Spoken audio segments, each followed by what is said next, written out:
En las profundidades de Windsor, mientras las agujas del reloj marcaban las últimas horas de enero de 1820, un eco fantasmal atravesaba los corredores del castillo.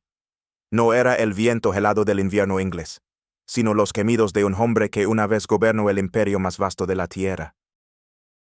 Jorge III, el rey loco, agonizaba en una habitación que se había convertido en su prisión durante los últimos 10 años de su reinado.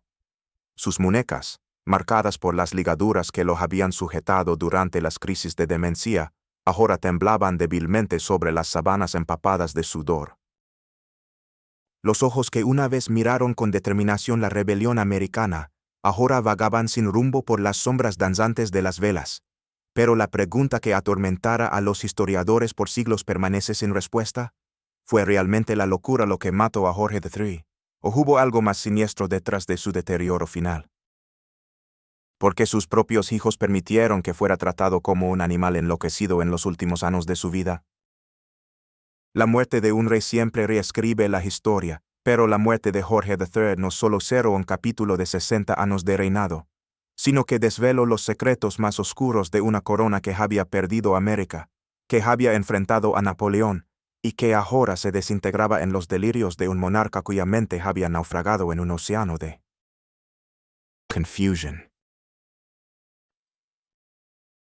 Mientras los médicos de la corte susurraban sobre melancolía y manía, mientras su esposa Carlota mantenía una vigilia silenciosa y sus 15 hijos se disputaban ya el poder venidero, el verdadero Jorge III había desaparecido años atrás, dejando solo una cáscara real que respiraba con dificultad en una cama que olía a medicinas y desesperación. La noche del 29 de enero de 1820 no fue diferente de las cientos que la precedieron. El rey balbuceaba palabras incoherentes, alternando entre el inglés y un extraño dialecto que solo él parecía entender. Sus dedos, una vez firmes para firmar decretos que movilizaban ejércitos, ahora aranaban las sabanas en búsqueda de algo que jamás encontrarían. Pero en esa habitación cargada de historia y locura, rodeado de médicos que no sabían qué hacer y de una familia que había aprendido a vivir sin él, Jorge III se preparaba para el último viaje de un reinado que había comenzado con tantas promesas y que terminaría entre las sombras de la demencia y las cadenas de la impotencia real. Los relojes de Windsor marcaron las 8:38 de la mañana del 29 de enero cuando el último Hanover, verdaderamente inglés, exhaló su último aliento. Pero su muerte no trajo paz, sino que desató las preguntas que la familia real había tratado de mantener sepultadas. ¿Cómo pudo el Imperio Británico funcionar durante una década con un rey completamente incapacitado? ¿Qué secretos guardaba la regencia que nunca se atrevieron a revelar? ¿Y por qué en sus últimos momentos de lucidez, Jorge III repetía obsesivamente el nombre de un médico alemán que había desaparecido misteriosamente de la corte años antes de su muerte? Pero para entender la tragedia de esos momentos finales, debemos remontarnos al nacimiento de un príncipe que estaba destinado a perder el primer imperio global de la historia moderna y a terminar sus días como un cautivo en su propio palacio, víctima de una enfermedad que la medicina de su época no podía nombrar y que los médicos modernos aún debaten. Jorge III no solo perdió América, perdió su mente, su dignidad y finalmente su vida en circunstancias que su familia se esforzó por mantener en secreto durante décadas. El 4 de junio de 1738, en la opulencia de Norfolk House en Londres, nació Jorge Guillermo Federico, un bebé que llevaba en sus venas la sangre de los Hanover y el destino de gobernar el imperio más poderoso del mundo. Pero las circunstancias de su nacimiento ya presagiaban las tragedias que marcarían su vida. Su abuelo, Jorge II, había expresado serias dudas sobre la línea sucesoria después de la muerte prematura de Federico, príncipe de Gales, el padre de Jorge III, quien murió cuando el futuro rey tenía apenas 12 años. Esta muerte repentina, que muchos atribuyeron a una pelota de tenis que impactó violentamente en su pecho durante un partido, dejó al joven Jorge en una posición precaria dentro de una corte que no esperaba que un niño tímido y de salud aparentemente frágil llegara algún día al trono. La viuda de Federico, Augusta de Sajonia-Gotha, madre de Jorge III, se convirtió en la figura dominante de su educación. Era una mujer de carácter férreo, profundamente religiosa, pero también tremendamente posesiva y paranoica respecto a las intrigas de la corte. Augusta había crecido en las cortes alemanas, donde la paranoia política era un arte refinado, y trasladó estas ansiedades al joven Jorge. Desde muy temprana edad, le inculcó una desconfianza profunda hacia los políticos ingleses, a quienes consideraba corruptos y oportunistas. No confíes en nadie que no sea tu familia, le repetía constantemente, una lección que Jorge Treat llevaría hasta la tumba y que influiría drásticamente en su estilo de gobierno. El tutor principal de Jorge fue John Stuart, tercer conde de Bute, un escocés elegante e inteligente que se convirtió no solo en mentor intelectual del príncipe, sino también en su confidente más cercano. Bute era un hombre culto, versado en botánica, arquitectura y filosofía política, pero también era profundamente impopular entre la nobleza inglesa, quienes lo veían como un advenedizo extranjero. Bajo la tutela de Bute, Jorge desarrolló un amor profundo por la agricultura, las ciencias naturales y la astronomía, intereses que mantendría toda su vida y que le valdrían el apodo cariñoso de Farmer George entre sus súbditos. Pero también absorbió las ideas políticas de Bute sobre el absolutismo ilustrado y la necesidad de que el rey recuperara el poder real que había sido erosionado por el Parlamento durante las décadas anteriores.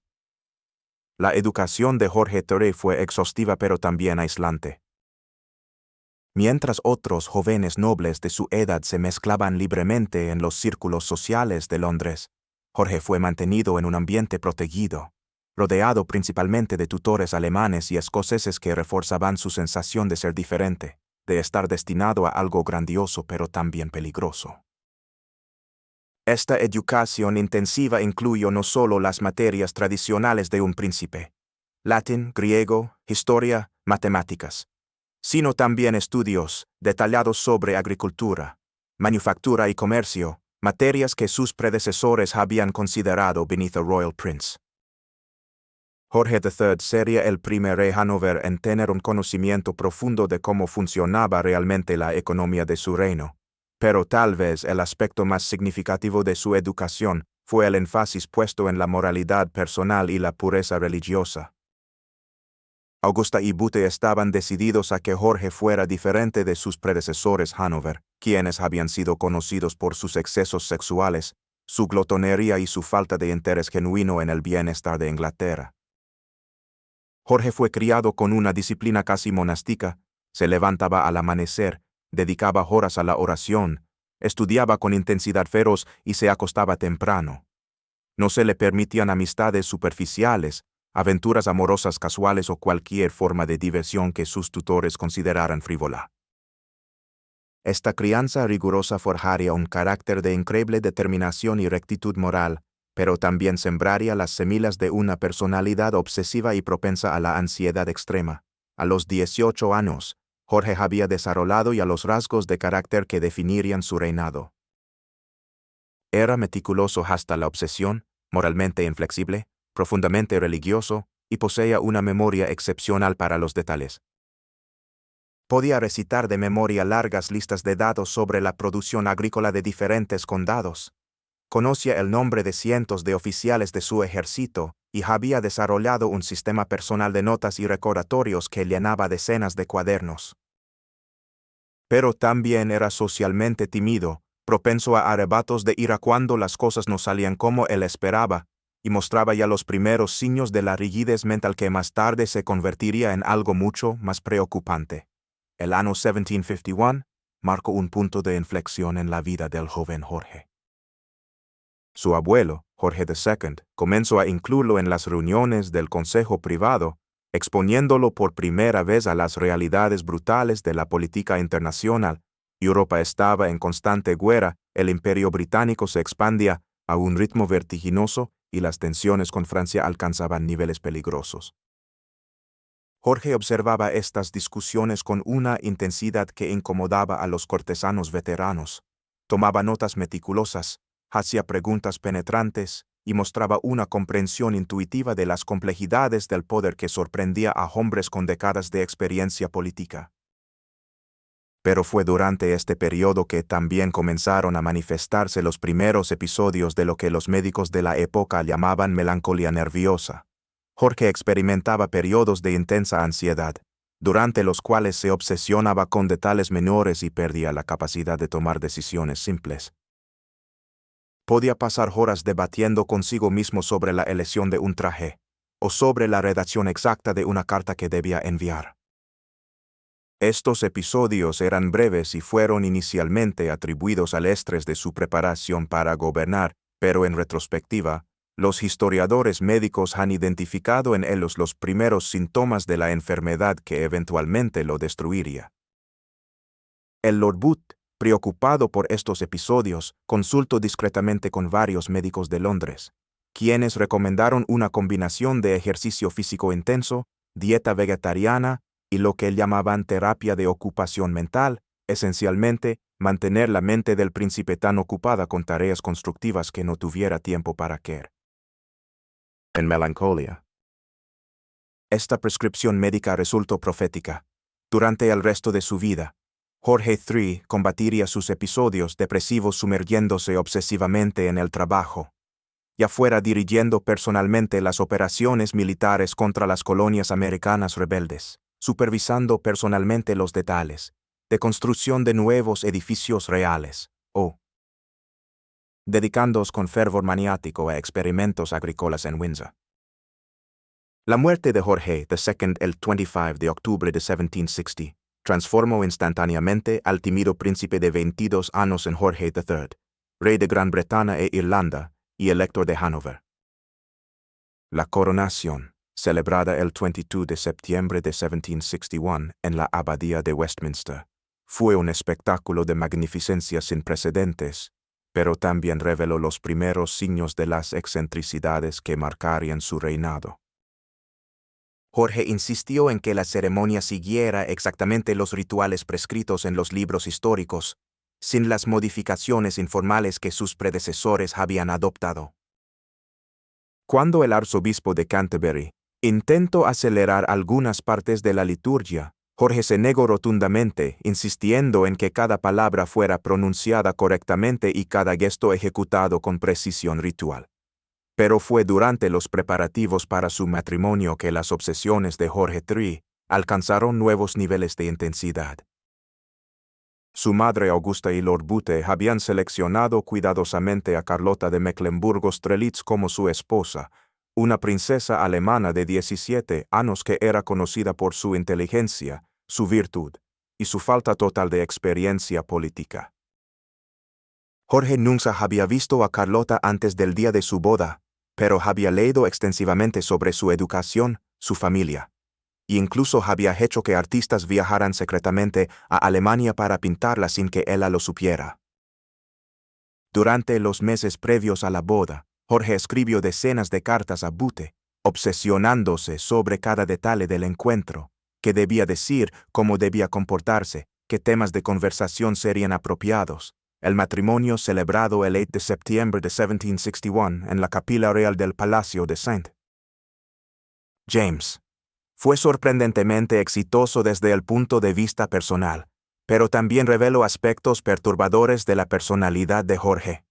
Carlota era inteligente y adaptable, y rápidamente aprendió a navegar las excentricidades de su esposo. Pero también se convirtió en testigo privilegiada de los episodios cada vez más frecuentes de ansiedad obsesiva que aquejaban al rey. Jorge desarrolló rutinas matrimoniales extremadamente rígidas. Las conversaciones nocturnas debían seguir patrones específicos, las comidas juntos debían servirse exactamente a las mismas horas cada día, y cualquier desviación de estos patrones podía desencadenar crisis de ansiedad que duraban días. Durante los primeros años de su matrimonio, Jorge y Carlota tuvieron 15 hijos, un récord que reflejaba tanto la devoción del rey a los deberes dinásticos como su necesidad obsesiva de control sobre todos los aspectos de su vida familiar. Pero esta fertilidad excepcional también cobraría un precio terrible en la salud mental de Jorge. Cada embarazo de Carlota desencadenaba en él episodios de ansiedad extrema, durante los cuales se obsesionaba con todos los posibles peligros que amenazaban a su esposa y a sus futuros hijos. Desarrolló rituales elaborados de oración y ayuno durante estos periodos, y frecuentemente pasaba noches enteras caminando por los corredores del palacio, verificando obsesivamente la seguridad de las habitaciones donde dormían su esposa e hijos. Para 1765, 5 años después de su coronación, Jorge III había establecido ya el patrón de gobierno que caracterizaría las primeras 2 décadas de su reinado. Era un rey extraordinariamente trabajador, que leía personalmente cada documento importante que legaba a su escritorio, que conocía los nombres y antecedentes de cientos de funcionarios menores y que intervenía directamente en decisiones que sus predecesores habrían delegado completamente a sus ministros. Pero esta dedicación obsesiva al trabajo también revelaba los primeros signos ominosos de la enfermedad que eventualmente lo destruiría. Los cortesanos comenzaron a notar que Jorge tenía dificultades para finalizar reuniones o conversaciones. Podía pasar horas discutiendo detalles menores de política administrativa, repitiendo los mismos puntos una y otra vez, como si su mente fuera incapaz de pasar a otros temas. Durante las audiencias públicas, frecuentemente hacía las mismas preguntas a diferentes personas, aparentemente olvidando que ya había obtenido las respuestas. Estos episodios eran inicialmente interpretados como signos de un rey conciencioso y meticuloso, pero los observadores más perspicaces comenzaron a preguntarse si había algo más profundamente problemático en el comportamiento real. Pero fueron las crecientes tensiones con las colonias americanas las que proporcionaron la primera prueba verdadera del equilibrio mental de Jorge III, y también las que comenzarían a revelar la fragilidad psicológica que subyacía bajo su fachada de determinación real. Cuando las noticias del Boston Tea Party llegaron a Londres en enero de 1774, Jorge III experimentó lo que sus médicos describieron como su primer episodio de agitación real significativa. Durante 3 días consecutivos, el rey fue incapaz de dormir, caminó obsesivamente por sus habitaciones privadas, y dictó docenas de cartas contradictorias sobre cómo responder a la crisis americana. Sus secretarios privados, alarmados por la intensidad de su agitación, consultaron discretamente con Lord Booth, quien ya había comenzado a retirarse de la vida política activa pero mantenía su influencia sobre el rey.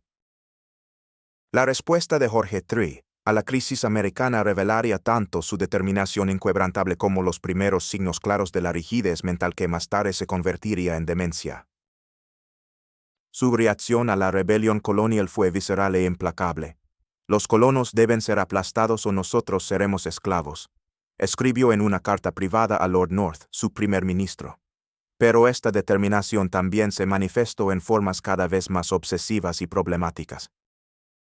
Jorge comenzó a levantarse antes del amanecer para estudiar mapas de América, memorizar los nombres de pueblos coloniales y planificar personalmente campañas militares con un nivel de detalle que habría sido más apropiado para un general de campo que para un monarca constitucional. Pero ¿qué estaba realmente ocurriendo en la mente de Jorge III durante estos años turbulentos? ¿Era simplemente la presión de gobernar un imperio en crisis, o había algo más siniestro creciendo en las profundidades de su psique real? La década de 1770 marcaría el comienzo del descenso inexorable de Jorge III hacia el abismo de la enfermedad mental, aunque las señales de alarma fueron inicialmente interpretadas como las excentricidades comprensibles de un monarca bajo presión extrema. La Guerra de Independencia americana no solo amenazaba con desmembrar el imperio británico, sino que también desencadenaría en el rey una serie de obsesiones y comportamientos cada vez más erráticos que harían que sus médicos privados comenzaran a documentar secretamente lo que llamaban episodios de disturbio mental real. Los primeros signos alarmantes aparecieron durante el invierno de 1775, cuando las noticias de las primeras batallas coloniales llegaron a Londres. Jorge III desarrolló lo que sus médicos describirían más tarde como insomnio obsesivo. Durante semanas consecutivas, el rey dormía no más de 2 o 3 horas por noche, pasando el resto del tiempo caminando febrilmente por la Biblioteca Real en Windsor, consultando obsesivamente mapas militares, libros de historia sobre rebeliones anteriores, escribiendo cartas interminables a sus comandantes en América. Carlota, Su esposa comenzó a documentar privadamente estos episodios en un diario que mantendría en secreto durante décadas. Su Majestad no encuentra descanso, escribía Carlota en febrero de 1776. Camina por la biblioteca desde las 2 de la mañana hasta el amanecer, hablando consigo mismo sobre las colonias, repitiendo los nombres de los generales rebeldes como si fueran oraciones, y cuando finalmente se acuesta, grita en sueños sobre barcos que se hunden y soldados que mueren. Estas anotaciones privadas de la reina revelan que la familia real ya era consciente de que algo grave estaba ocurriendo con Jorge III, pero mantenían el secreto por temor a que cualquier rumor sobre la salud mental del rey pudiera desestabilizar aún más un imperio ya en crisis. Durante este periodo, Jorge III también comenzó a desarrollar rituales obsesivos relacionados con su correspondencia. Cada carta que escribía debía ser copiada múltiples veces en su propia letra, y frecuentemente pasaba horas enteras reescribiendo el mismo párrafo hasta que la redacción le parecía perfecta. Sus secretarios privados notaron que el rey había comenzado a contar obsesivamente las palabras en sus cartas, insistiendo en que ciertos documentos tuvieran exactamente números específicos de palabras, 200 para cartas rutinarias, 500 para instrucciones militares importantes, 1000 para comunicaciones con el Parlamento. Cuando una carta no alcanzaba el número correcto de palabras, Jorge la reescribía completamente, a veces 5 o 6 veces consecutivas. Pero fueron los episodios de lo que los cortesanos llamaron discretamente conversación real excesiva, los que comenzaron a alarmar seriamente a quienes rodeaban al rey. Durante las audiencias públicas, Jorge había desarrollado la costumbre de hablar de manera ininterrumpida durante horas, saltando erráticamente de tema en tema sin permitir que sus interlocutores respondieran.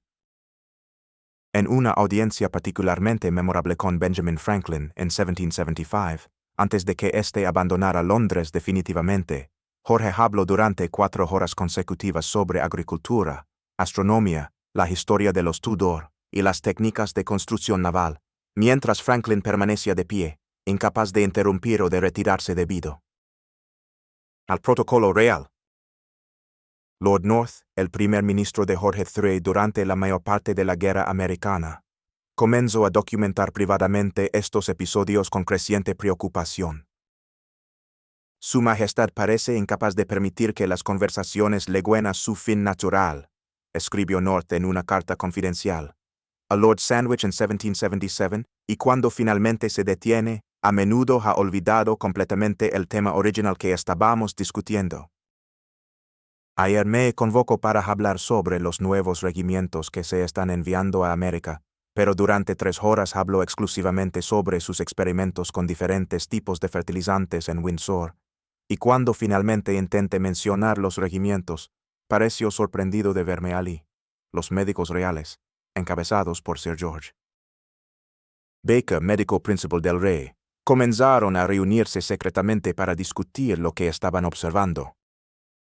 Baker había notado que Jorge III mostraba síntomas físicos preocupantes que acompañaban a sus episodios de agitación mental, temblores en las manos, sudoración excesiva y lo que Baker describía como una coloración ocasional peculiar en la orina real.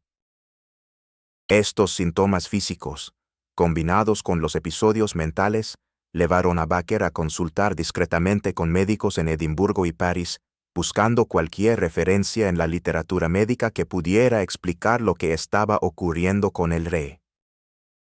Durante 1778, año que marcaría el punto de inflexión de la guerra americana con la entrada de Francia en el conflicto del lado colonial, Jorge III experimentó lo que sus médicos registraron como su primer episodio mayor de disturbio real. Durante 6 semanas consecutivas, el rey fue prácticamente incapaz de realizar sus deberes constitucionales normales.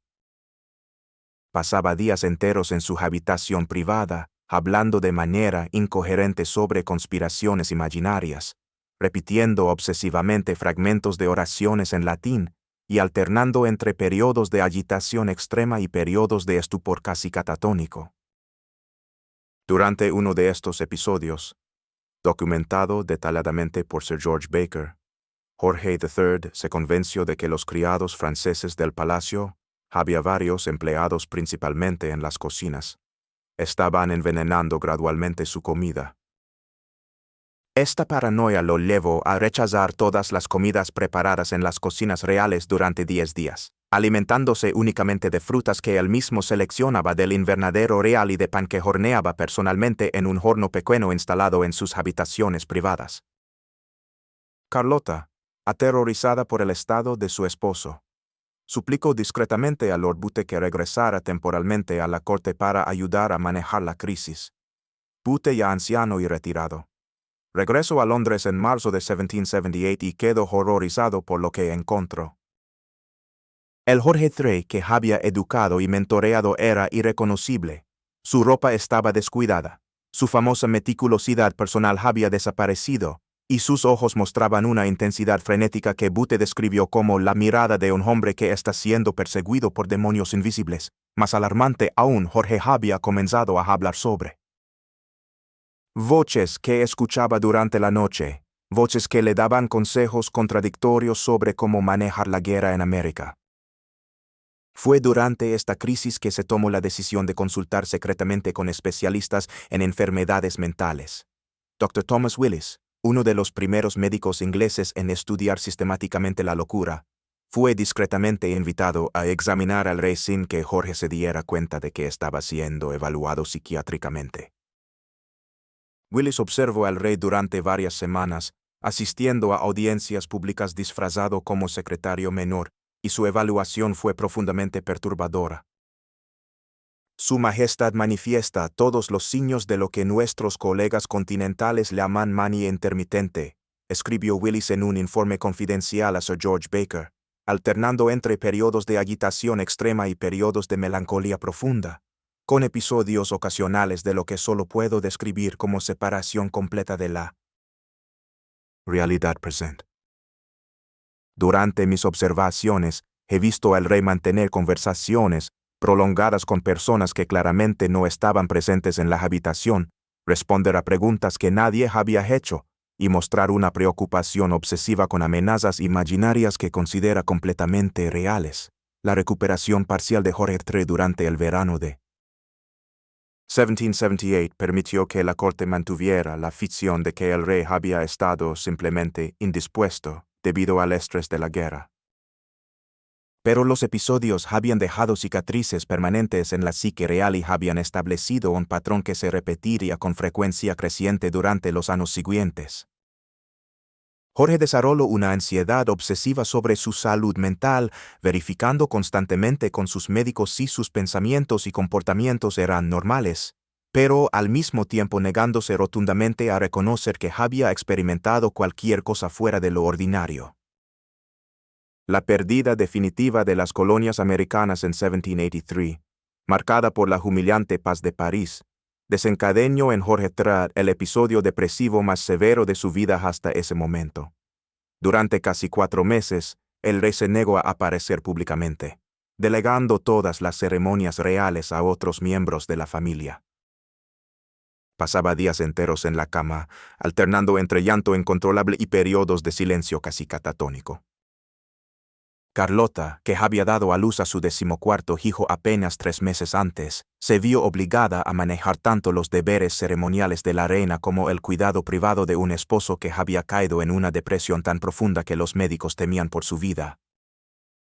Durante este periodo, Jorge III comenzó a obsesionarse con la idea de que su enfermedad era un castigo divino por haber perdido América.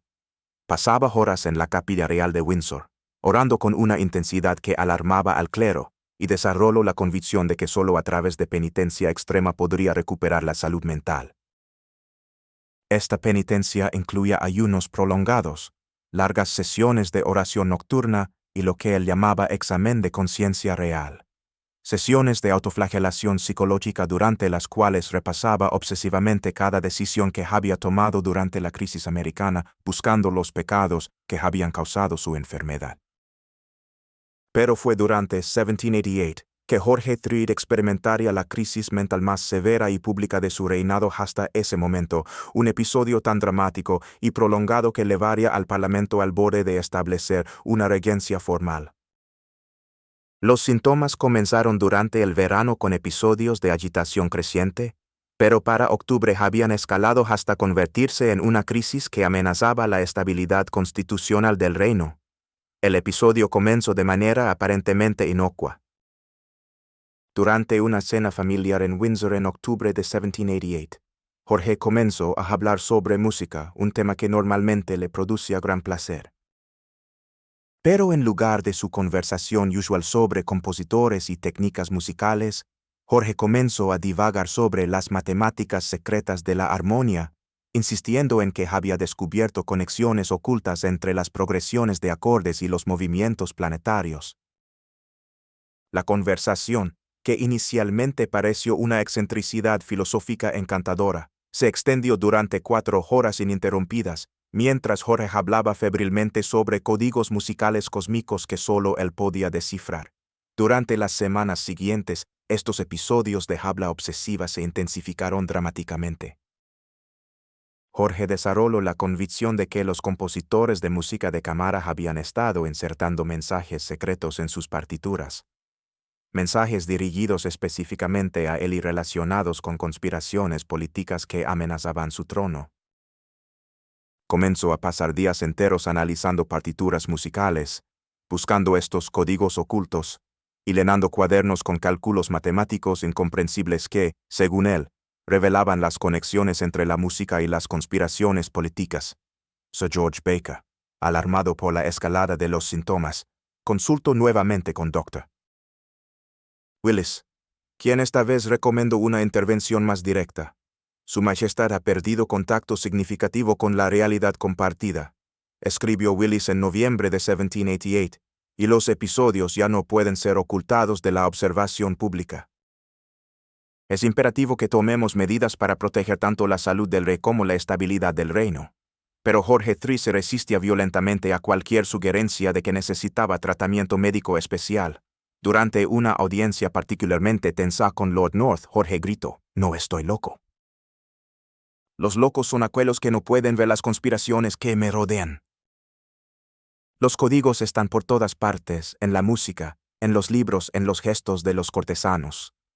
Esta explosión, presenciada por varios funcionarios de la corte, marcó el momento en que la enfermedad del rey se convirtió en conocimiento público dentro de los círculos gubernamentales.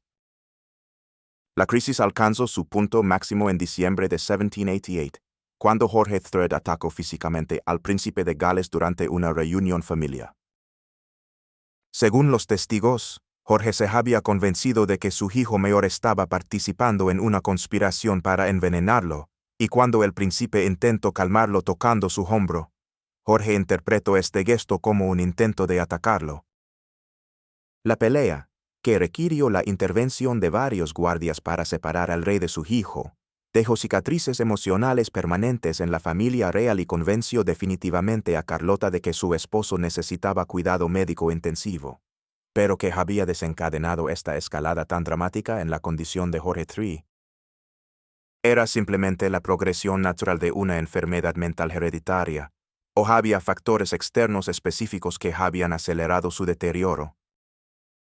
El año 1789 marcaría un punto de inflexión definitivo en la tragedia personal de Jorge III, no solo por la severidad creciente de sus episodios mentales, sino por la decisión fatídica de la familia real de someterlo a tratamientos médicos que, en retrospectiva, acelerarían dramáticamente su deterioro hacia la demencia completa. La crisis constitucional provocada por su enfermedad había obligado al Parlamento a considerar seriamente el establecimiento de una regencia bajo el príncipe de Gales, una perspectiva que aterrorizaba tanto a Carlota como a los hijos menores del rey, quienes habían legado a temer y despreciar al heredero debido a su vida libertina y sus enormes deudas. Durante los primeros meses de 1789, mientras Francia se sumía en la revolución que eventualmente decapitaría a Louis XVI y María Antonieta, Jorge III permanecía confinado en Windsor bajo lo que oficialmente se denominaba supervisión médica intensiva, pero que en realidad constituía un encarcelamiento completo. Dr. Francis Willis, hijo del doctor Thomas Willis, que había evaluado previamente al rey, había sido puesto a cargo del tratamiento real con poderes casi absolutos sobre la persona del monarca.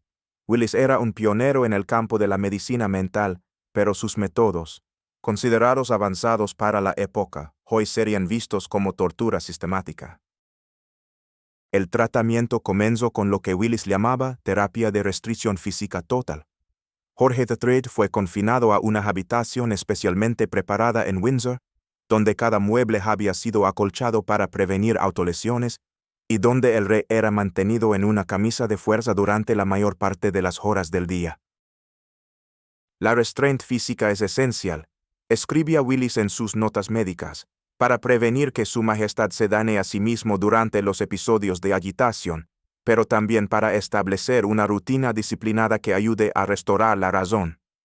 Esta rutina disciplinada incluía despertarlo cada día a las 5 de la mañana, bañarlo con agua fría para shock terapéutico y someterlo a sesiones de corrección verbal, durante las cuales Willis gritaba al rey cuando mostraba signos de pensamiento irracional.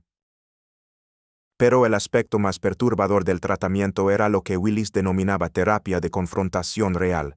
Convencido de que la locura del rey estaba relacionada con su arrogancia y su resistencia a reconocer su condición, Willis sometía a Jorge III a sesiones diarias de humillación sistemática.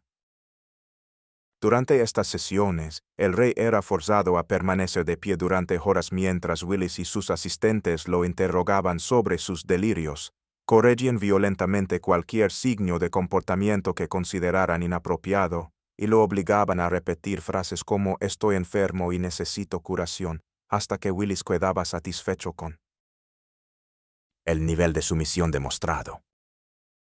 Carlota, inicialmente esperanzada de que el tratamiento médico podría restaurar a su esposo, quedó horrorizada cuando fue testigo de una de estas sesiones. En una entrada de diario fechada el 15 de marzo de 1789, escribió: «Encontré al rey atado a una silla, con Dr. Willis gritándole que admitiera su locura.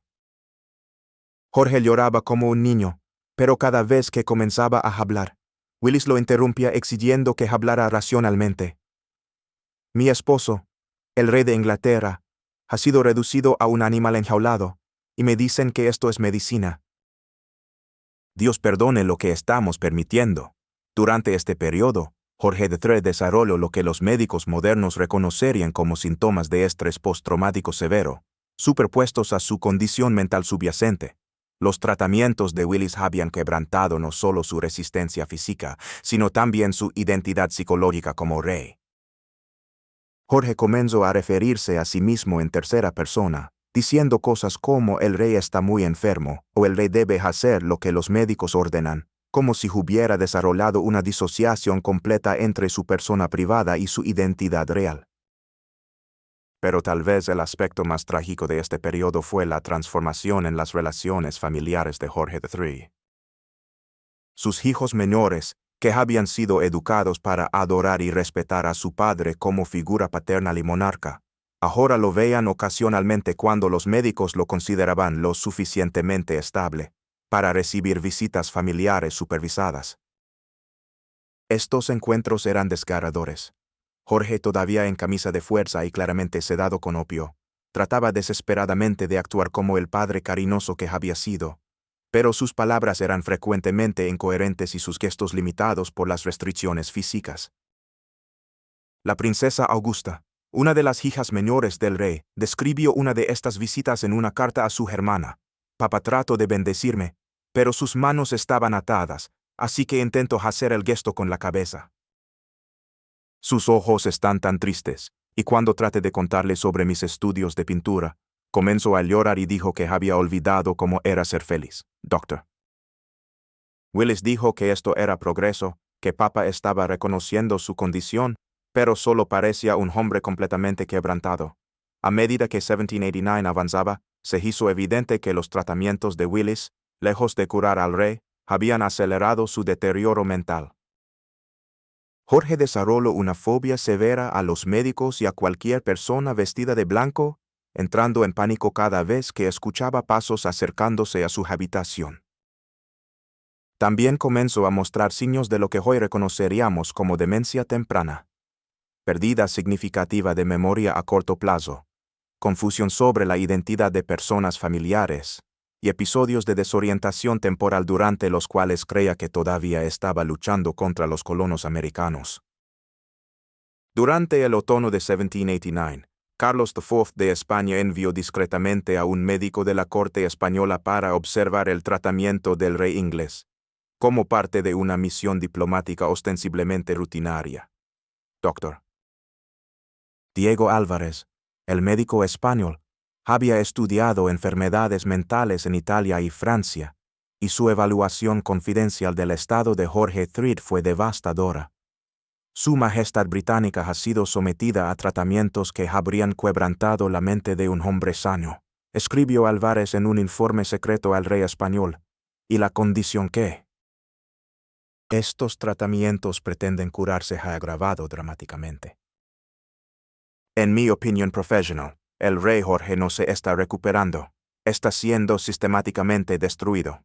Pero fueron las observaciones de Lord Thurlow, el Lord Canciller, las que proporcionaron la descripción más desgarradora del estado del rey durante este periodo. Thurlow, que había conocido a Jorge III durante más de 20 años y había sido testigo de su inteligencia y dedicación como monarca, visitó Windsor en octubre de 1789 para evaluar personalmente si el rey podía recuperar sus funciones constitucionales. Su informe al gabinete fue brutal en su honestidad. Encontré a su majestad físicamente presente pero mentalmente ausente de manera que me causó horror profundo, escribió Thurlow. Su cuerpo ha perdido peso dramáticamente debido a los tratamientos, sus manos tiemblan constantemente, y sus ojos muestran una confusión que es dolorosa de observar. Cuando intenté hablarle sobre asuntos de Estado, me miro con terror y pregunto si yo era uno de los médicos que vienen a lastimarlo. Cuando le aseguré que era Thurlow, alguien que él había conocido durante décadas, dijo: «Thurlow está muerto». Los médicos mataron a Thurlow ayer. Caballeros, el rey que conocíamos ya no existe. Durante el invierno de 1789-1790, Jorge III experimentó lo que Dr. Willis describía como periodos de lucidez relativa, momentos durante los cuales su confusión disminuía temporalmente y podía mantener conversaciones coherentes. Pero estas mejorías aparentes eran en realidad más desgarradoras que sus episodios de confusión completa porque durante estos momentos lúcidos, Jorge era completamente consciente de lo que le había ocurrido. En una conversación con Carlota durante uno de estos episodios, documentada por la propia reina, Jorge dijo: «Mi mente se está desintegrando, y puedo sentir cómo ocurre. Es como si fuera un espectador de mi propia destrucción, consciente de cada pieza de mi personalidad que desaparece para nunca regresar». El regreso aparente de Jorge III a sus deberes reales en febrero de 1790 fue celebrado públicamente como una recuperación milagrosa. Pero quienes estaban cerca del rey sabían que el hombre que había regresado al trono era una sombra danada del monarca que había enfrentado la crisis americana. Jorge había desarrollado tics nerviosos que permanecerían con él por el resto de su vida. Un temblor constante en las manos, la costumbre de hablar demasiado rápido cuando estaba nervioso, y episodios repentinos de pánico cuando se encontraba en habitaciones cerradas. Más perturbador aún, Jorge había desarrollado lo que sus médicos llamaban obsesión de persecución médica. Estaba constantemente convencido de que los médicos estaban planeando someterlo nuevamente a tratamiento, y interpretaba cualquier consulta médica rutinaria como el preludio de un nuevo confinamiento. Esta paranoia médica lo llevó a rechazar tratamiento incluso para dolencias físicas menores, prefiriendo sufrir en silencio antes que arriesgarse a ser nuevamente puesto bajo supervisión médica. Durante la década de 1790, mientras Europa se convulsionaba con las guerras revolucionarias francesas, Jorge III logró mantener una apariencia de funcionalidad real, pero quienes lo observaban de cerca podían ver las grietas que se expandían constantemente en su personalidad. Sus famosos episodios de conversación obsesiva se habían intensificado. Ahora podía hablar durante 6 o 7 horas consecutivas sin pausa, saltando erráticamente entre temas sin conexión aparente, mientras sus interlocutores permanecían atrapados por el protocolo real, incapaces de interrumpir o retirarse. Lord Liverpool, que se convertiría en uno de los primeros ministros más longevos de la historia británica, describía estas audiencias como una forma de tortura cortés. Su Majestad habla sin cesar sobre todo y sobre nada, escribía Liverpool a su esposa. Puede comenzar discutiendo la estrategia naval contra Francia y terminar explicando en detalle obsesivo sus experimentos con diferentes tipos de coles en Windsor. Ayer me tuvo de pie durante 5 horas mientras me explicaba sus teorías sobre por qué los franceses han perdido la capacidad de apreciar la música de Handel. No hay manera de redirigir estas conversaciones, y cuando finalmente terminan, Su Majestad frecuentemente ha olvidado completamente el propósito original de la reunión. Pero fue durante 1801 que Jorge III experimentaría otra crisis mental severa, desencadenada esta vez por la controvertida unión de Irlanda con Gran Bretaña y la cuestión de la emancipación católica.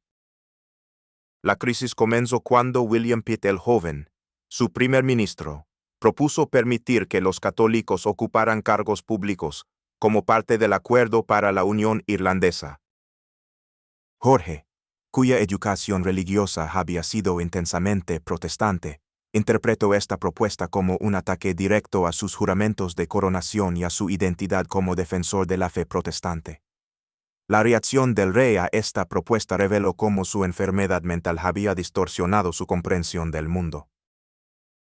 Jorge se convenció de que Pitt estaba participando en una conspiración católica internacional para derrocar el protestantismo en Inglaterra, una conspiración que incluía no solo al Papa y a los líderes católicos europeos, sino también a los médicos que lo habían tratado en 1789. Willis era católico, insistía Jorge en conversaciones privadas con Carlota, por eso me torturo. Estaban tratando de quebrantar mi mente para que accediera a entregarle Inglaterra al Papa. Durante marzo de 1801, Jorge III se negó completamente a realizar cualquier función real oficial, pasando días enteros encerrado en sus habitaciones privadas en Windsor, orando obsesivamente y escribiendo largas cartas incoherentes al arzobispo de Canterbury sobre la amenaza católica. Sus cartas de este periodo, conservadas en los archivos reales, revelan el nivel de paranoia y confusión que había alcanzado su mente. Páginas enteras de texto donde el mismo párrafo se repite múltiples veces, referencias a códigos secretos, en documentos parlamentarios normales, y acusaciones específicas contra individuos que supuestamente estaban participando en conspiraciones inexistentes. La crisis se intensificó cuando Jorge comenzó a negarse a comer cualquier comida preparada en las cocinas reales, convencido de que los cocineros católicos estaban envenenando gradualmente su comida para debilitar su resistencia a las demandas de emancipación católica. Durante 2 semanas, se alimentó exclusivamente de pan que horneaba personalmente y fruta que cosechaba directamente de los árboles en los jardines de Windsor, perdiendo peso dramáticamente y desarrollando síntomas de malnutrición. Carlota, aterrorizada por la perspectiva de que su esposo fuera nuevamente sometido a los tratamientos de Willis, intentó manejar la crisis secretamente con la ayuda de Sir George Baker, quien había desarrollado métodos menos brutales para tratar con los episodios del rey. Baker recomendó lo que llamaba terapia de ocupación intensiva, mantener la mente del rey tan ocupada con tareas constructivas que no tuviera tiempo para desarrollar delirios paranoicos. Esta terapia de ocupación tomó la forma de proyectos obsesivos que mantendrían a Jorge III ocupado durante años. El más notable fue su decisión de catalogar personalmente todos los libros en la Biblioteca Real, un proyecto que requería que examinara cada volumen, escribiera descripciones detalladas de su contenido y creara índices cruzados de temas y autores. Jorge trabajaba en este proyecto durante 12 a 14 horas diarias, creando miles de páginas de notas meticulosas que, aunque demostraban que su intelecto básico permanecía intacto, también revelaban las distorsiones obsesivas que habían invadido su pensamiento. Durante 1804, los episodios paranoicos de Jorge III se habían estabilizado en un patrón predecible pero perturbador. Tenía días buenos durante los cuales podía realizar funciones reales básicas, aunque siempre con un nivel de ansiedad que era obvio para los observadores cercanos.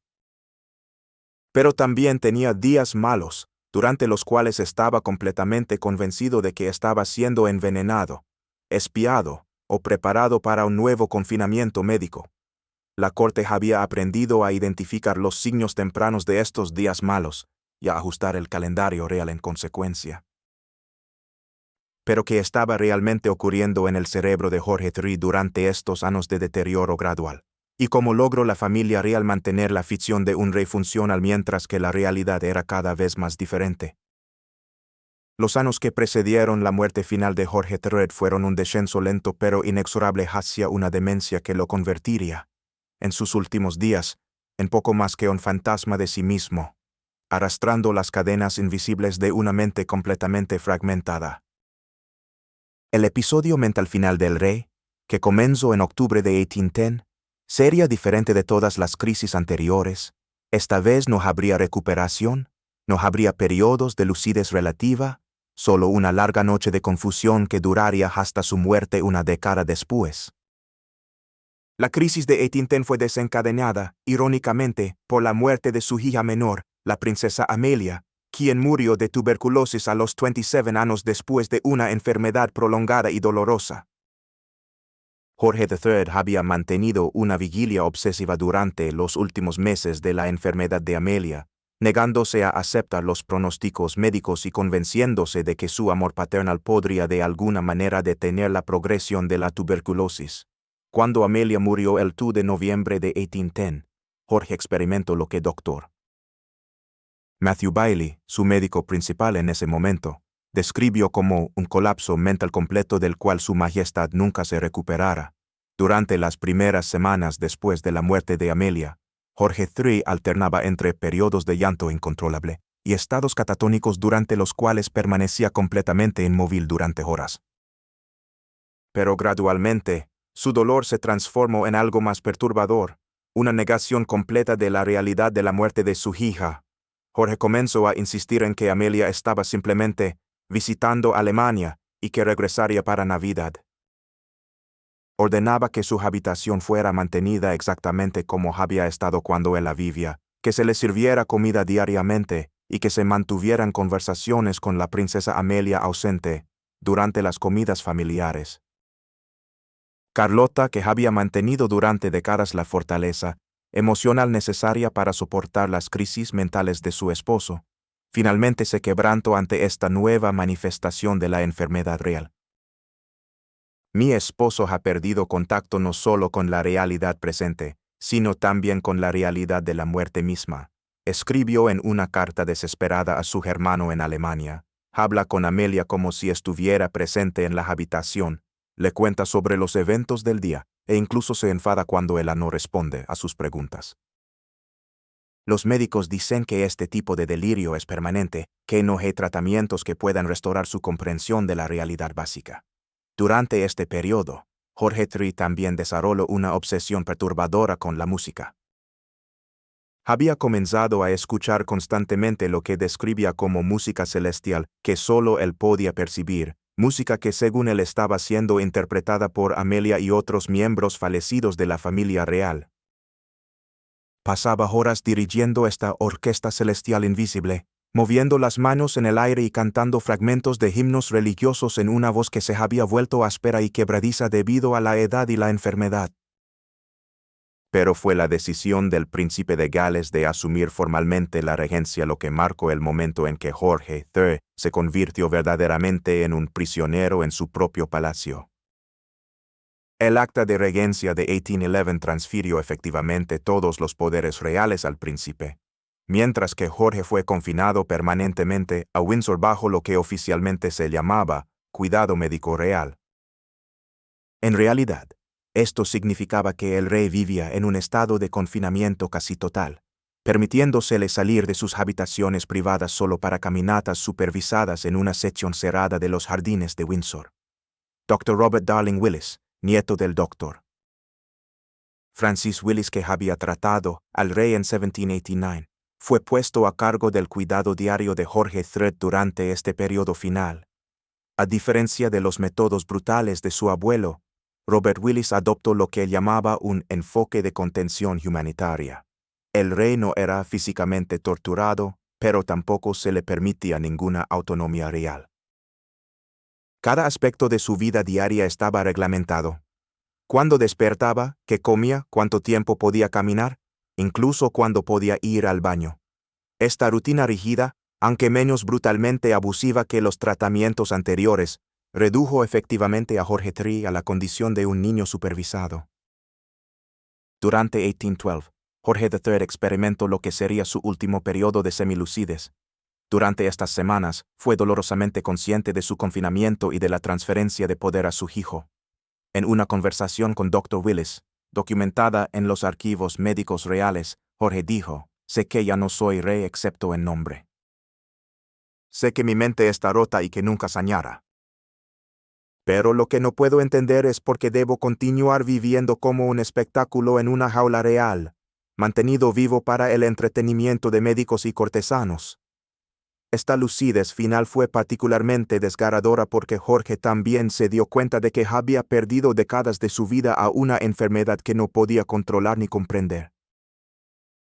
«He sido rey durante 50 años», le dijo a Carlota durante una de sus últimas conversaciones coherentes, «pero no puedo recordar haber disfrutado realmente de un solo día de ese reinado.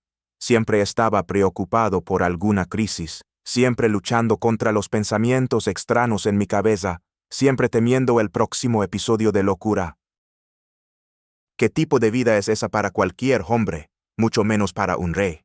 A medida que 1812 avanzaba hacia 1813, Jorge III se hundió gradualmente en el estado de demencia profunda que caracterizaría sus últimos años. Los episodios de agitación se volvieron menos frecuentes, reemplazados por una confusión constante pero relativamente pacífica. Jorge perdió la capacidad de reconocer incluso a los miembros más cercanos de su familia, refiriéndose a Carlota como la dama alemana que viene a visitarme y preguntando repetidamente cuándo regresaría la reina real. Durante este periodo final, Jorge desarrolló rutinas obsesivas que ocupaban todo su día pero que no tenían conexión alguna con la realidad externa. Pasaba horas leyendo libros, aunque simplemente miraba las páginas y ocasionalmente pasaba páginas al azar. Escribía cartas extensas en papel en blanco, moviendo la pluma durante horas sin tinta, convencido de que estaba dictando importantes comunicaciones de Estado, y mantenía audiencias reales con visitantes imaginarios, recibiendo a embajadores que no existían y discutiendo tratados de países que había inventado en su mente confusa. Los cuidadores de Jorge III durante estos años finales han dejado testimonios desgarradores de la condición real. Sara, una de las sirvientas que lo atendía diariamente, escribió en sus memorias: «Su Majestad era como un niño anciano, completamente perdido en un mundo que solo él podía ver. Hablaba constantemente, pero las palabras no tenían sentido para ninguno de nosotros. A veces lloraba sin razón aparente, y otras veces reía de cosas que no estaban allí. Lo más triste era cuando preguntaba por sus hijos, porque no podía recordar que algunos de ellos lo visitaban regularmente, y siempre pensaba que habían sido niños pequeños que habían desaparecido misteriosamente». La salud física de Jorge III se deterioró dramáticamente durante 1818 y 1819. Su famosa estatura se había encorvado, su peso había disminuido hasta convertirlo en una figura frágil y esquelética, y desarrolló una tos persistente que los médicos atribuían tanto a su edad avanzada como al estrés constante de vivir en un estado de confusión mental. Pero tal vez lo más perturbador era su apariencia, sus ojos, que una vez habían brillado con inteligencia y determinación real, ahora mostraban solo confusión y vacuidad, como si el hombre que había habitado ese cuerpo hubiera partido años antes, dejando solo una cáscara biológica que respiraba y se movía por hábito. Durante el otoño de 1819, Jorge III comenzó a mostrar signos de que su cuerpo finalmente estaba sucumbiendo al agotamiento de décadas de enfermedad mental. Pasaba la mayor parte del día en cama, despertando solo ocasionalmente para episodios breves de agitación durante los cuales preguntaba por personas que habían muerto años antes o trataba de levantarse durante el otoño de 1819. Jorge Thread comenzó a mostrar signos de que su cuerpo finalmente estaba sucumbiendo al agotamiento de décadas de enfermedad mental. Pasaba la mayor parte del día en cama, despertando solo ocasionalmente para episodios breves de agitación durante los cuales preguntaba por personas que habían muerto años antes o trataba de levantarse para atender asuntos reales urgentes que existían únicamente en su mente fragmentada. Dr. Robert Willis, que había observado el deterioro gradual del rey durante casi una década, escribió en diciembre de 1819, «Su Majestad parece estar preparándose para la partida final. Su cuerpo se está quebrando sistemáticamente, pero su mente continúa funcionando en fragmentos desconectados, como si diferentes partes de su personalidad estuvieran muriendo en momentos distintos. La Navidad de 1819 sería la última que Jorge Thread experimentaría, aunque su comprensión de las festividades era completamente distorsionada por su demencia. Había desarrollado la convicción de que era Navidad de 1788, el último año en que había estado relativamente lúcido durante las celebraciones navideñas. Repetía obsesivamente los nombres de sus hijos cuando eran pequeños, preguntaba cuándo llegarían los regalos de Alemania, y cantaba fragmentos de villancicos en una voz que se había vuelto tan débil que era apenas audible.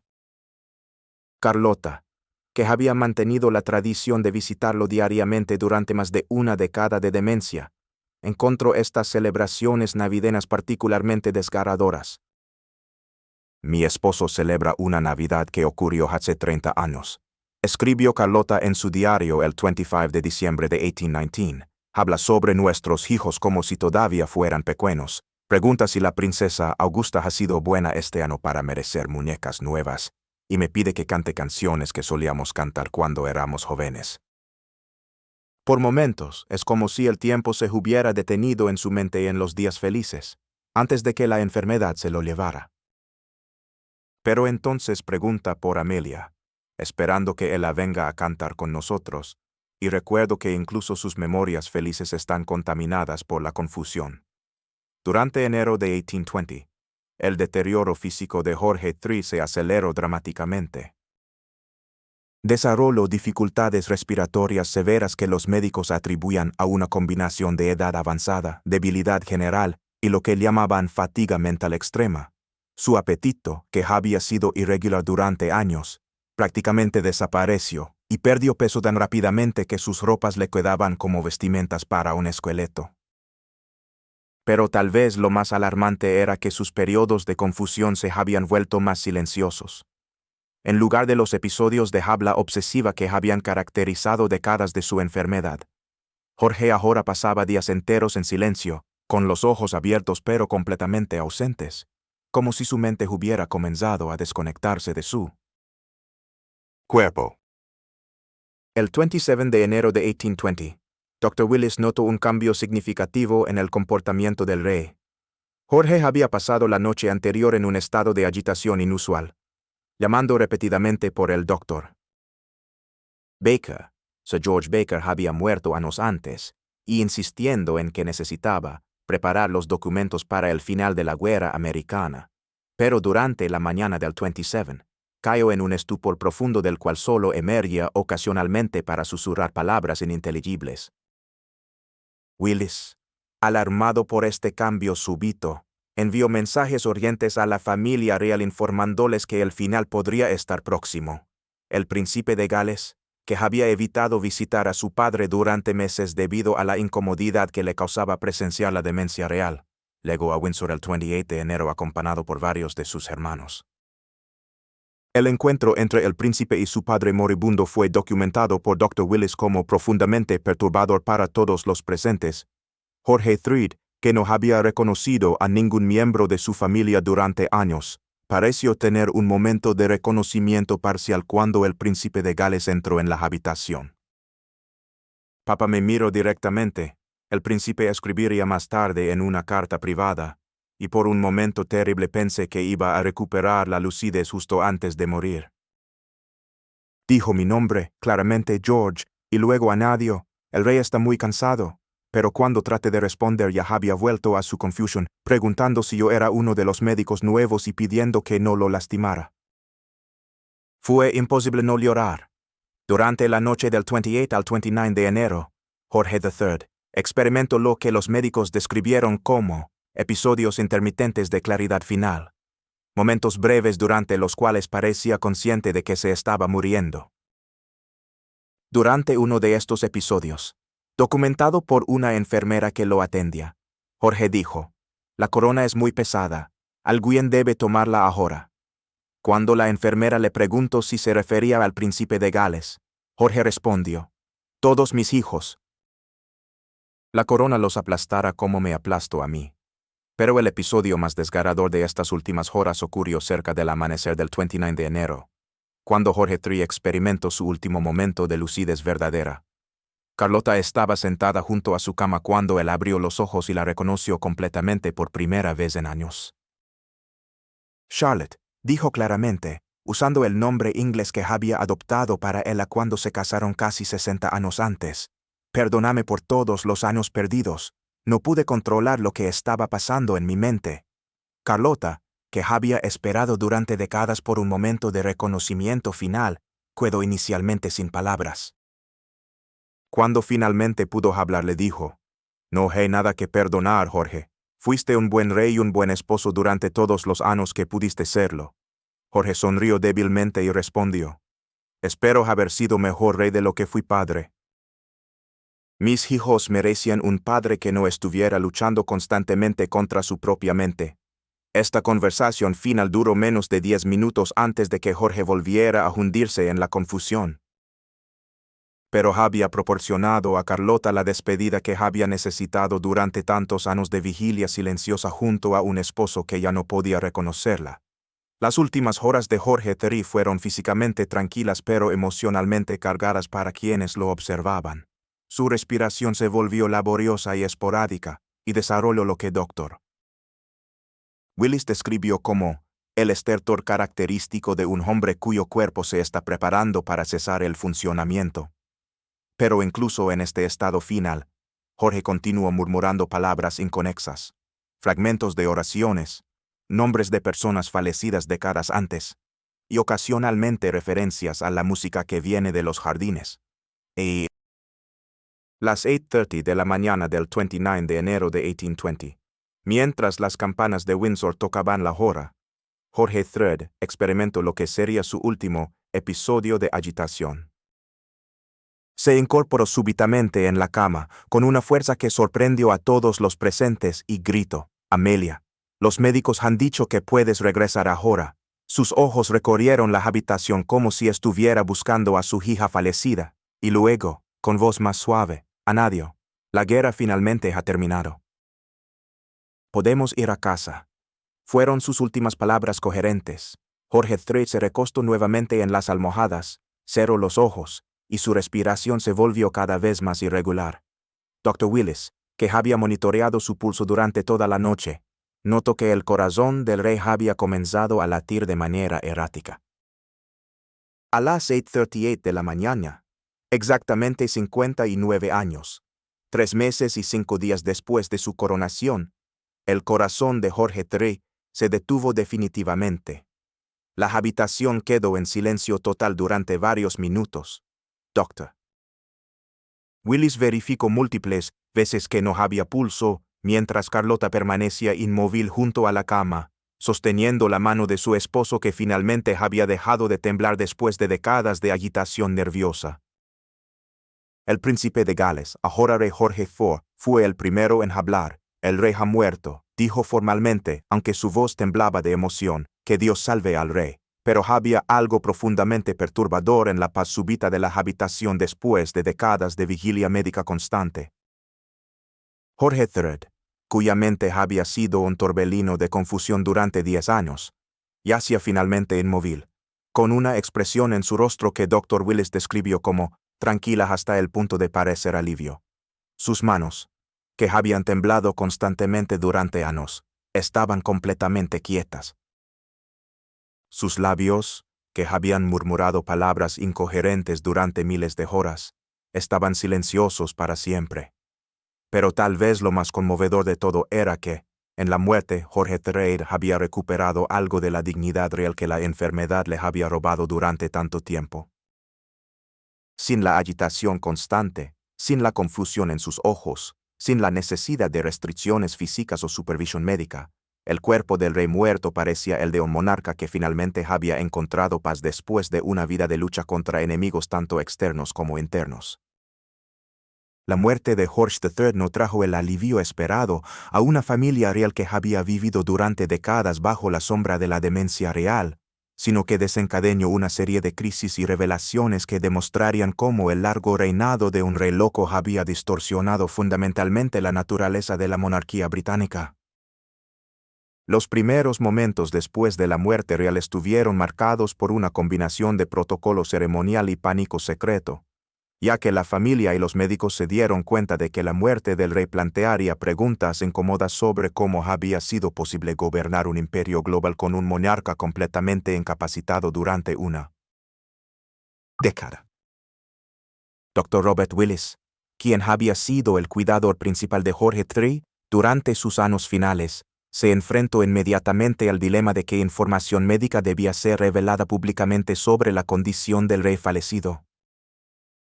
Los archivos médicos reales contenían documentación detallada de décadas de demencia, episodios de violencia, tratamientos brutales y confinamiento efectivo, información que podría devastar la reputación de la monarquía si se hacía pública.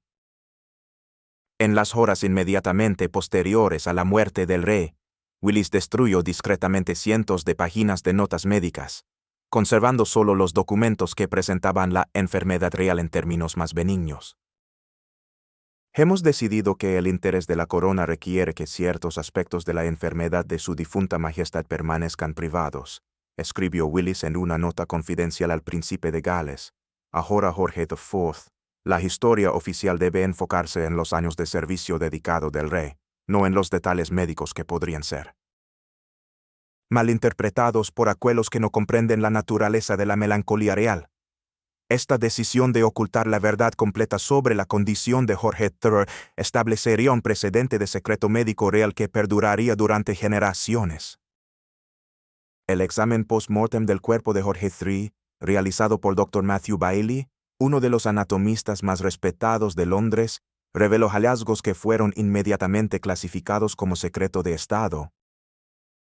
Bailey encontró evidencias físicas que sugerían que la enfermedad del rey había tenido componentes orgánicos además de los síntomas mentales, daño significativo en el hígado, posiblemente causado por los medicamentos administrados durante décadas, deterioro en el sistema nervioso central y lo que Bailey describió como anomalias en la coloración de ciertos tejidos que sugieren intoxicación por metales pesados. Este último hallazgo fue particularmente alarmante porque sugería que al menos parte de la enfermedad de Jorge III podría haber sido causada o exacerbada por envenenamiento accidental con plomo o arsénico, metales que estaban presentes en muchos medicamentos de la época. En la pintura utilizada en los palacios reales e incluso en los cosméticos utilizados por la aristocracia. Bailey recomendó discretamente que se realizaran análisis similares en otros miembros de la familia real para determinar si habían estado expuestos a los mismos contaminantes. Pero esta recomendación fue rechazada por temor a lo que podrían revelar tales análisis. El informe oficial de Bailey, el documento que sería presentado al público, simplemente declaraba que Jorge III había muerto de debilidad general asociada con edad avanzada y melancolía prolongada. Pero su informe privado, conservado en los archivos médicos reales y no descubierto por historiadores hasta el siglo XX, pintaba un cuadro mucho más complejo y perturbador. Su difunta majestad presentó evidencias de daño físico extenso que sugiere que su enfermedad mental fue exacerbada, si no causada, por factores ambientales que podrían haber sido prevenibles si hubieran sido identificados tempranamente. Mientras los médicos debatían secretamente sobre las causas de la muerte real, la familia de Jorge III se enfrentaba a las realidades políticas y personales de una sucesión que había estado en suspenso efectivo durante una década.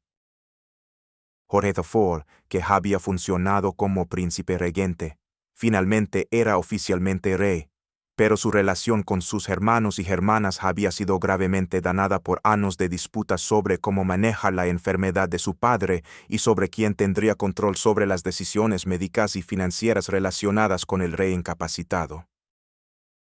La reina Carlota, que había mantenido una vigilia devastadora junto a su esposo enfermo durante 10 años, experimentó lo que sus médicos describirían como colapso nervioso completo en las semanas posteriores a la muerte de Jorge III.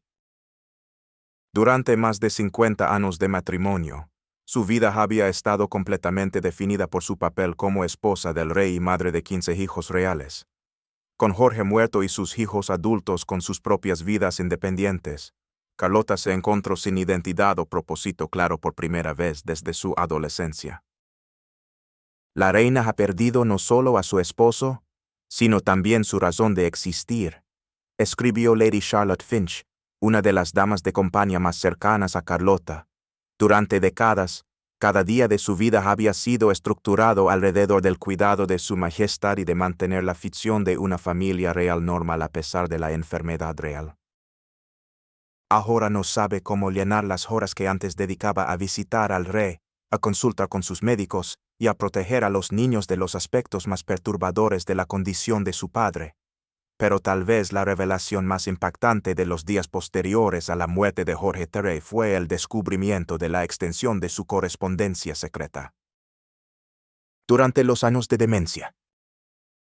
Aunque había sido oficialmente incapaz de realizar funciones reales desde 1811, Jorge había continuado escribiendo cientos de cartas, la mayoría completamente incoherentes, pero algunas que mostraban momentos de lucidez sorprendente durante los cuales había intentado dirigir asuntos de Estado desde su confinamiento. Estas cartas, encontradas escondidas en varios lugares de sus habitaciones privadas en Windsor, revelaban que Jorge III había mantenido una comprensión parcial de los eventos principales de su época incluso durante sus años más dementes. Había escrito sobre las guerras napoleónicas, sobre los problemas económicos de la postguerra, e incluso sobre las tensiones crecientes con las colonias que permanecían en el Imperio Británico. Pero estas cartas también revelaban la profundidad de su paranoia. Muchas contenían acusaciones específicas contra cortesanos, médicos y miembros de su propia familia, acusándolos de traición, envenenamiento o conspiración. Una de las cartas más perturbadoras, fechada apenas 3 meses antes de su muerte, estaba dirigida al pueblo de Inglaterra y declaraba: «Vuestro rey ha sido mantenido prisionero en su propio palacio durante 10 años, no por su propia enfermedad, sino por aquellos que encontraron conveniente gobernar en su nombre mientras él era silenciado. Cuando finalmente muera, investigad quiénes se beneficiaron de mi incapacidad y preguntaos si mi enfermedad fue tan natural como os han hecho creer». Esta carta, obviamente el producto de paranoia extrema, sin embargo planteaba preguntas incómodas sobre los motivos de quienes habían controlado el acceso al rey durante su incapacidad. Los preparativos para el funeral de Jorge III se convirtieron en una fuente de controversia adicional que reveló las tensiones profundas dentro de la familia real. Jorge IV quería un funeral grandioso que rivalizara con las ceremonias más espectaculares de Versailles, tanto para establecer su propia legitimidad como rey como para demostrar que la monarquía británica no había sido debilitada por las décadas de incapacidad real. Pero varios de sus hermanos argumentaron que sería más apropiado un funeral más modesto que reconociera honestamente los aspectos trágicos del final del reinado de su padre. El duque de York, el segundo hijo de Jorge III, fue particularmente vocal en su oposición a los planes grandiosos de Jorge IV. «Nuestro padre pasó los últimos 10 años de su vida como un prisionero en su propia casa», argumentó York en una reunión familiar tensa. Celebrar su muerte con pompa excesiva sería una hipocresía que deshonra tanto su memoria como la institución real. El pueblo británico merece honestidad sobre lo que realmente ocurrió durante estos años. Esta tensión sobre cómo presentar públicamente la muerte de Jorge III reflejaba un problema más profundo. La familia real había mantenido durante décadas una ficción sobre la condición del rey, y ahora tenían que decidir cuánta verdad revelar. El compromiso final fue un funeral que sería grandioso en términos ceremoniales, pero que evitaría cuidadosamente cualquier referencia específica a los años finales del reinado o a las circunstancias de la muerte real. El funeral de Jorge III, celebrado el 16 de febrero de 1820 en la capilla de San Jorge en Windsor, fue un espectáculo de magnificencia pero también de melancolía profunda. Miles de personas se alinearon en las calles para ver el cortejo fúnebre, pero el ambiente era más de curiosidad mórbida que de luto genuino. La mayoría de los súbditos británicos habían vivido durante una década sin ver ni escuchar de su rey, y muchos habían comenzado a preguntarse si realmente había estado vivo durante todos esos años. Durante la ceremonia, Carlota colapsó 2 veces, aparentemente abrumada no solo por el dolor sino también por el alivio de que la vigilia interminable finalmente hubiera terminado. Sus hijos la sostuvieron durante la mayor parte del servicio, pero los observadores notaron que ella parecía más frágil y anciana que nunca, como si hubiera estado sosteniendo su propia vida únicamente a través de fuerza de voluntad durante los años de cuidado de su esposo enfermo. El ataúd de Jorge III fue bajado a la cripta real mientras el coro cantaba Dios salve al rey por Jorge IV, pero también había una cualidad fantasmal en la música, como si estuvieran enterrando no solo un rey muerto sino también la ficción de que la monarquía británica había funcionado normalmente durante la década anterior. Los asistentes al funeral sabían que estaban presenciando el final de una era, no solo porque un rey había muerto, sino porque la manera de su muerte había revelado las fragilidades fundamentales de un sistema de gobierno que dependía de la capacidad mental de un solo individuo. En los días inmediatamente posteriores al funeral, comenzaron a circular rumores por Londres sobre las verdaderas circunstancias de los últimos años de Jorge III. Servants despedidos del palacio vendían historias a los periódicos sobre las condiciones de confinamiento del rey, sobre los tratamientos médicos que había recibido, y sobre los episodios de violencia y confusión que habían sido cuidadosamente ocultados del público. Aunque muchas de estas historias fueron exageradas o completamente fabricadas, contenían suficiente verdad para crear un escándalo público que Jorge IV trató desesperadamente de suprimir. El nuevo rey utilizó las leyes de difamación y sedición para procesar a varios editores de periódicos que habían publicado las historias más damaging sobre el tratamiento de su padre, pero estos juicios solo sirvieron para llamar más atención a los rumores. El público británico comenzó a hacer preguntas incómodas. ¿Cómo había sido posible que el imperio funcionara durante una década con un rey completamente incapacitado? ¿Quién había tomado realmente las decisiones durante la regencia? ¿Y qué garantías existían de que algo similar no pudiera ocurrir nuevamente? Estas preguntas tendrían ramificaciones profundas para la evolución de la monarquía constitucional británica, pero en los meses inmediatos posteriores a la muerte de Jorge III, la preocupación principal era cómo manejar el legado de un reinado que había comenzado con tantas promesas y que había terminado en tragedia personal y confusión institutional.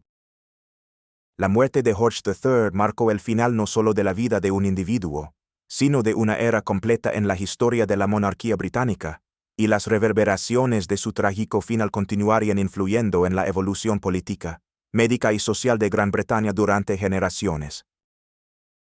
El impacto inmediato de su muerte se sintió no solo en Londres sino a través de todo el imperio, donde las colonias restantes, los dominios y las posesiones comerciales habían funcionado durante una década bajo la ficción de que tenían un rey funcional cuando la realidad era profundamente diferente.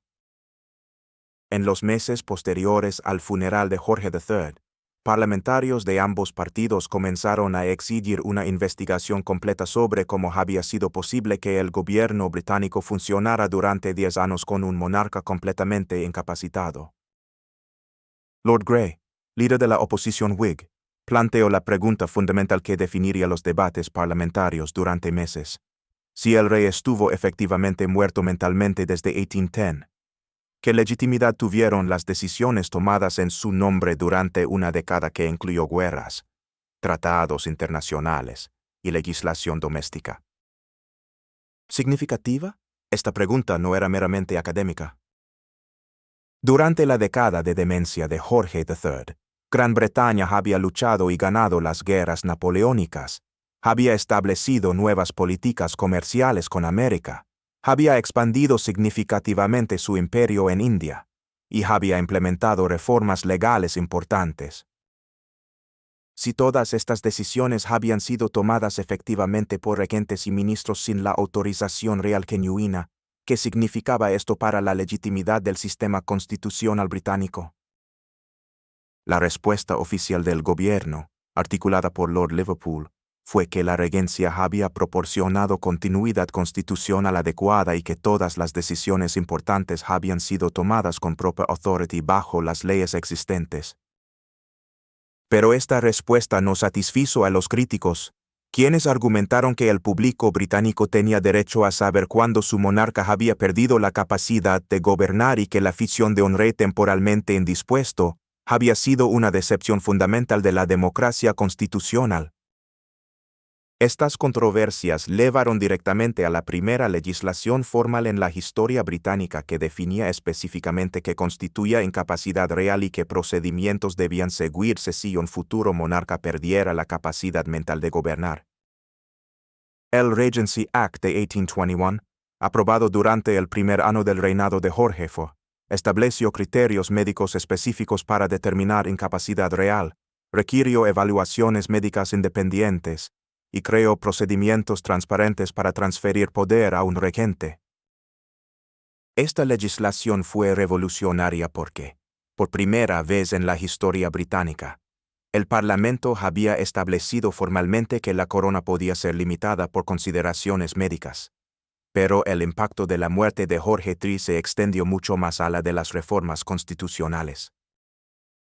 Su larga batalla con la enfermedad mental había creado el primer caso documentado extensamente en la historia moderna de un líder nacional que sufría de demencia, y los registros médicos de su tratamiento, los que sobrevivieron la destrucción post-mortem, se convirtieron en fuentes cruciales para el desarrollo de la psiquiatría moderna.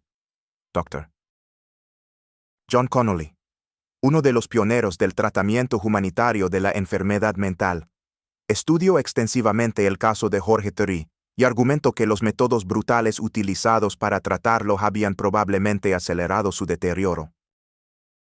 El caso de su difunta majestad, escribió Connolly en 1825, demuestra que incluso los individuos en las posiciones más elevadas de la sociedad han sido víctimas de métodos de tratamiento que reflejan ignorancia médica rather than genuine therapeutic intent. Si hubiéramos tratado al rey con la humanidad y gentileza que ahora sabemos que son esenciales para la recovery from mental distress, es posible que hubiera experimentado periodos más largos de lucidez y una quality of life significativamente mejor durante sus años finales. Los estudios médicos del caso de Jorge III también contribuyeron al desarrollo de teorías sobre las causas orgánicas de la enfermedad mental. Los hallazgos post-mortem que sugerían intoxicación por metales pesados llevaron a investigaciones sobre environmental factors en la enfermedad mental, y varios médicos comenzaron a estudiar las conexiones entre diet, environment y mental health.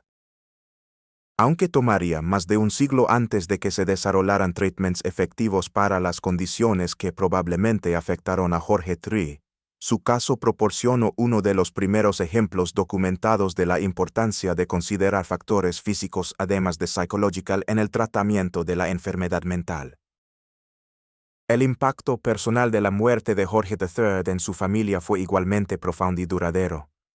Carlota, que había dedicado más de 50 años de su vida al cuidado de su esposo enfermo, nunca se recuperó completamente del shock de su pérdida.